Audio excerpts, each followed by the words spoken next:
दोस्तों बेन 10 का सिर्फ एक यूनिवर्स में ही नहीं बल्कि जितने भी टाइमलाइन के बेन्स और ओमनिट्रिक्स एग्जिस्ट करते हैं ना, उन सभी में एलियन एक्स सबसे ज्यादा ताकतवर ट्रांसफॉर्मेशन है। मुझे यकीन है कि सीरीज में जब पहली बार बेन एलियन एक्स में ट्रांसफॉर्म हुआ था ना, तब मेरी तरह आप भी बहुत कंफ्यूज हो गए होंगे। एक ही झटके में उसने टाइम मैनिपुलेशन की पावर्स दिखा दी थी, जो आज तक मैंने अपनी लाइफ में कभी नहीं देखा था। लेकिन फिर दूसरे ही पल बेन एलियन एक्स की उन दो पर्सनैलिटीज के बीच फंस जाता है और एक पुतला सा बन जाता है। अब बेशक की शुरुआत में एलियन एक्स की पावर बहुत ही कंफ्यूजिंग सी थी, लेकिन जैसे जैसे इसके सीक्रेट्स खुले वैसे वैसे ये लोगों का फेवरेट एलियन बनता चला गया। अब बेशक ये एलियन एक्स के पास अनलिमिटेड पावर्स है, लेकिन उन पावर्स को इस्तेमाल करना इतना भी आसान नहीं है। हर एलियन एक्स की बॉडी में दो पर्सनालिटीज एग्जिस्ट करती है, बिल्कुल वैसे ही जैसे अम्बी की बॉडी में अपरिचित और रोमियो की पर्सनालिटीज थी। अब इन दोनों पर्सनालिटीज का नाम बेलिकस और सेरेना है, और जब तक ये दोनों मिलकर कोई फैसला नहीं लेते ना, तब तक एलियन एक्स की पावर्स को यूज करना नामुमकिन है। अब दोस्तों जिस भी सेलेस्टियल सेपियन ने इन दोनों पर्सनालिटीज को काबू में कर लिया है, वो सबसे ज्यादा पावरफुल बन जाता है। बेन 10 सीरीज में हमने सेलेस्टियल सेपियंस स्पीसीज के बहुत से एलियंस को देखा है, और इसीलिए दोस्तों मेरे मन में भी ये सवाल आया है कि आखिर इनमें से सबसे ज्यादा ताकतवर सेलेस्टियल सेपियन है कौन? वेल, आज की इस वीडियो में मैं आपको इसी सवाल का जवाब देने वाला हूँ, तो बस बने रहिए वीडियो में एंड तक मेरे साथ। सो हेलो गाइस, मैं हूँ कौशिक और चलिए शुरू करते हैं एक और नए एपिसोड को।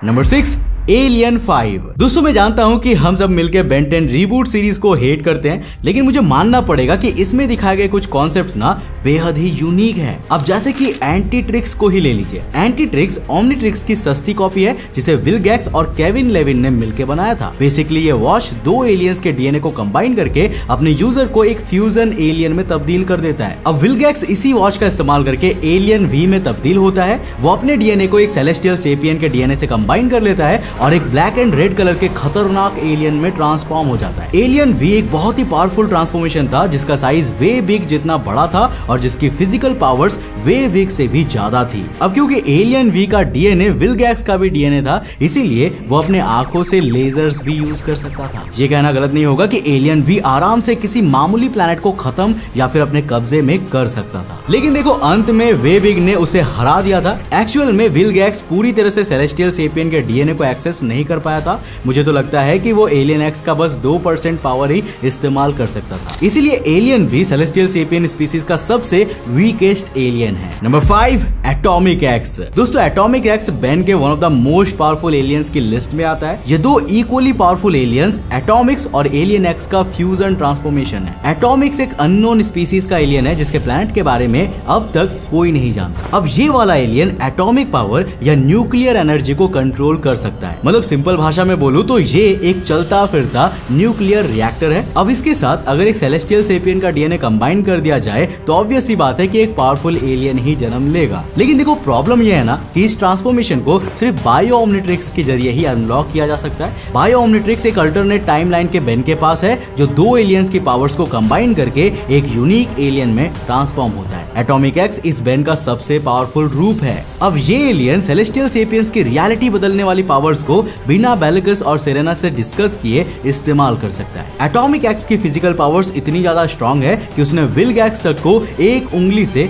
हवा में उड़ा दिया था। एटॉमिक एक्स जहां मन चाहे वहां टेलीपोर्ट कर सकता है और तो और लाइट फ्यूजन्स और ब्लैक होल्स की पावर्स को भी कंट्रोल कर सकता है। अब मैं जानता हूं कि ये एलियन बहुत ज्यादा स्ट्रॉन्ग नजर आ रहा है, लेकिन क्रोनोसेपियन टाइम बॉम्ब ने एटॉमिक एक्स को खत्म कर दिया था। अब देखो, atomic x original alien x से कमजोर है, क्योंकि उसका डीएनए फ्यूजन की वजह से डाइल्यूट हो गया था। Number 4, baby celestial sapiens. दोस्तों आपको याद होगा कि बेन 10 अल्टीमेट एलियन की सीरीज में एग्रीगोर 5 खतरनाक एलियंस की एनर्जी को एब्सॉर्ब कर लेता है और उनकी मदद से सेलेस्टियल सेपियंस के वर्ल्ड में चला जाता है। अब वहां पर उसका मकसद होता है एक बेबी सेलेस्टियल सेपियन की पावर को एब्सॉर्ब करना। अब क्या आपके मन में कभी ये सवाल आया है कि आखिर वो एक बेबी सेलेस्टियल सेपियन को ही क्यों एब्सॉर्ब करना चाहता था? सेलेस्टियल सेपियंस के वर्ल्ड में तो हजारों एलियन एक्स मौजूद थे, वो उनमें से किसी को भी एब्सॉर्ब कर सकता था। लेकिन आखिर एग्रीगोर बेबी एलियन एक्स की पावर्स को ही क्यों चाहता था? वेल, इसीलिए क्योंकि बेबी एलियन एक्स के अंदर दूसरे बड़े एलियन एक्स की तरह दो पर्सनालिटीज नहीं होती है। सेलेस्टियल सेपियंस बनना जितना ज्यादा ताकतवर होता है ना, उतना ही बोरिंग भी हो जाता है। 99% सेलेस्टियल सेपियंस करोड़ों सालों तक मन ही मन में डिस्कशंस में लगे रहते हैं कि आखिर वो करे तो क्या करे। और ये बात तो आप जानते होंगे कि बेलिसिस और सेरेना की पर्सनालिटी कितनी ज्यादा ऑपोजिट है। वो दोनों कभी भी किसी एक चीज से सहमत ही नहीं होते हैं। सेलेस्टियल सेपियंस की दुनिया में भी जो बड़े बड़े स्टैचू स्टैच्यूज देख रहे थे ना, वो रियल सेलेस्टियल सेपियंस थे जो करोड़ों सालों से डिस्कशन में लगे हुए थे। और यही मेन रीजन है कि सेलेस्टियल सेपियंस पूरी दुनिया पर राज नहीं कर सकते। लेकिन हाँ, बेबी सेलेस्टियल सेपियंस बहुत ही अलग होते हैं। अब क्योंकि वो बच्चे होते हैं इसलिए उनके अंदर वो दो पर्सनालिटीज नहीं होती है, लेकिन वो नॉर्मल एलियन एक्स जितने ही स्ट्रांग होते हैं। इसीलिए एग्रीगोर एक बेबी एलियन एक्स को ही एब्जॉर्ब करना चाहता था। अब हाँ, मैं जानता हूँ कि एक baby alien x atomic x और एलियन वी जैसे सेलेस्टियल सेपियंस को फाइट में हरा नहीं सकता, लेकिन रॉ पावर के मामले में बेबी एलियन एक्स ज्यादा पावरफुल है। Number 3, galactic gladiator. दोस्तों, ये सीरीज में इंट्रोड्यूस किया गया one of the most powerful celestial sapien है। अब गैलेक्टिक ग्लैडिएटर को स्पेशली इसीलिए रखा गया है ताकि उन ओमनीपोटेंट एलियंस को खत्म किया जा सके जो यूनिवर्स के लॉज को ब्रेक करते हैं। अब आपको याद होगा कि बेन 10 ओमनीवर्स में एनहाइलार्क की वजह से बेन का पूरा यूनिवर्स तबाह हो जाता है, लेकिन बेन एलियन एक्स की पावर्स के जरिए एक नया और बिल्कुल सिमिलर वर्ल्ड क्रिएट कर लेता है। ये पूरी तरह से यूनिवर्स के रूल्स के खिलाफ था और स्पेशली सेलेस्टियल सेपियंस के रूल्स के खिलाफ ही था। अब अंत में ये फैसला लिया जाता है कि बेन को गैलेक्टिक ग्लैडिएटर के थ्रू मरवा दिया जाएगा। अब गैलेक्टिक ग्लैडिएटर की स्पेशल पावर ये है कि उसके अंदर की पर्सनालिटीज किसी भी डिसीजन को तुरंत ही ले लेती है। फाइट में गैलेक्टिक ग्लैडिएटर ने बेन के सभी एलियंस को हरा दिया था। एक बात नोट करने वाली है कि एक सेलेस्टियल सेपियन को सिर्फ एक दूसरा सेलेस्टियल सेपियन ही हरा सकता है। अब अंत में बेन ने एलियन एक्स की पावर्स को कंट्रोल कर ली थी और गैलेक्टिक ग्लैडिएटर को हरा दिया था। लेकिन इसका भी एक इंटरेस्टिंग रीजन है जो मैं आपको आगे बताने वाला हूं। अब देखो, ये बात पक्की है कि galactic gladiator atomic X, alien V और यहां तक कि बेबी सेलेस्टियल सेपियंस तक को आराम से हरा सकता है। नंबर 2,